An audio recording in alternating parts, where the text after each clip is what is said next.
किसान साथियों, अक्सर आप लोगों ने देखा होगा कि हमारी जो फसलें हैं वो कई बार पीला पड़ना शुरू हो जाती है। खास करके अब की बार गेहूं की फसल के अंदर जब हमारे किसान भाइयों ने पहला पानी लगाया तब वो गेहूं की फसल जो है वो पीला पड़ना शुरू हो गई। सबसे पहले हमें पता होना चाहिए कि वो किस वजह से हुई है।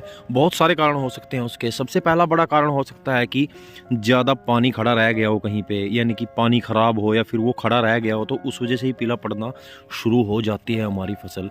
और हो जाता है कि हर्बिसाइड के इफेक्ट की वजह से, यानी कि जो हम मेट्रीब्यूजन वगैरह या जो अन्य हर्बिसाइड इस्तेमाल करते हैं गुली डंडे मंडूसी की रोकथाम के लिए गेहूं की फसल के अंदर, अन्य फसलों के अंदर, तो फिलहाल बात कर रहे हैं हम अब इस टाइम की।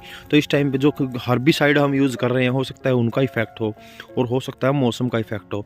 तो चौथा सबसे बड़ा कारण हो सकता है कि माइक्रोन्यूट्रेंट की कमी। और माइक्रोन्यूट्रेंट की कमी, कौन से माइक्रोन्यूट्रेंट की कमी? जिंक की कमी। जी हाँ किसान भाइयों, जिंक की कमी के कारण भी हमारी जो फसल है वो पीला पड़ना शुरू हो जाती है। और सबसे पहले पता होना चाहिए कि जिंक की कमी के कारण क्या लक्षण दिखाई देते हैं।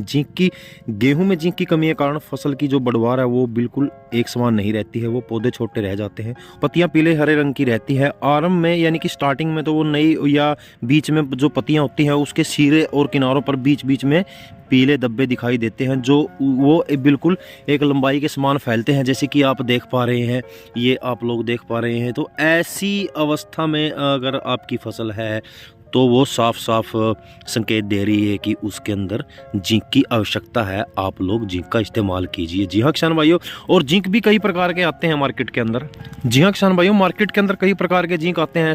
एक आता है 22% में, एक होता है 33% में, और एक होता है 12% चिलेटेड में। जी हाँ किसान भाइयों, और अब जो नई टेक्नोलॉजी आई है पिछले 1-2 साल से, तो वो आई है जो कि एससी फॉर्मुलेशन में है।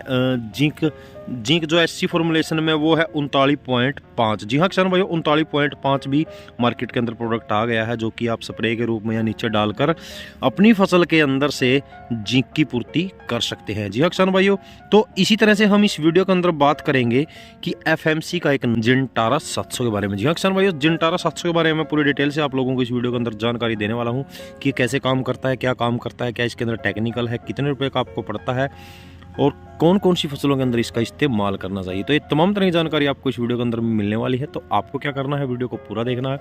चैनल पर अगर पहली बार आए हैं तो चैनल को लीजिए सब्सक्राइब, इसी तरह की जुड़ी जानकारी पाने के लिए। तो चलिए किसान भाई वीडियो शुरू करते हैं।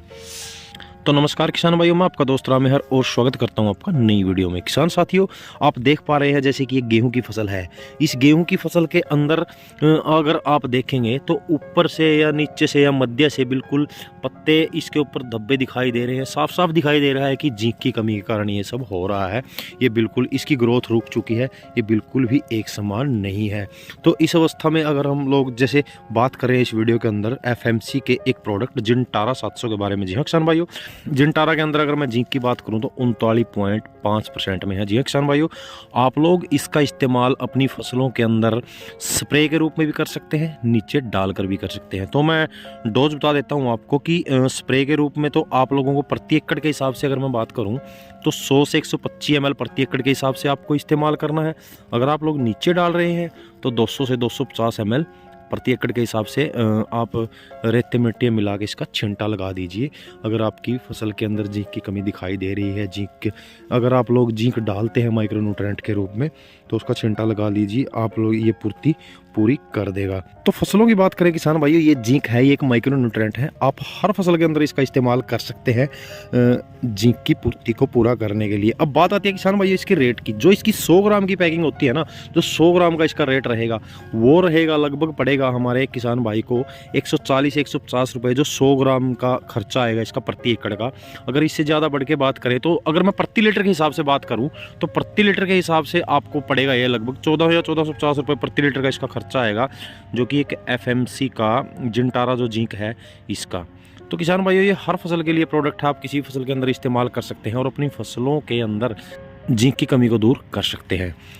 तो मेरे ख्याल से जानकारी आपको समझ में आ गई होगी। जानकारी अगर आपको अच्छी लगी तो वीडियो को लाइक कर दीजिएगा, अपने किसान भाई में जानकारी को शेयर जरूर कीजिएगा। चैनल पर अगर पहली बार आए हैं तो चैनल को लीजिए सब्सक्राइब। तो मिलते हैं जल्दी एक और नई जानकारी के साथ, तब तक के लिए जय हिंद, जय भारत।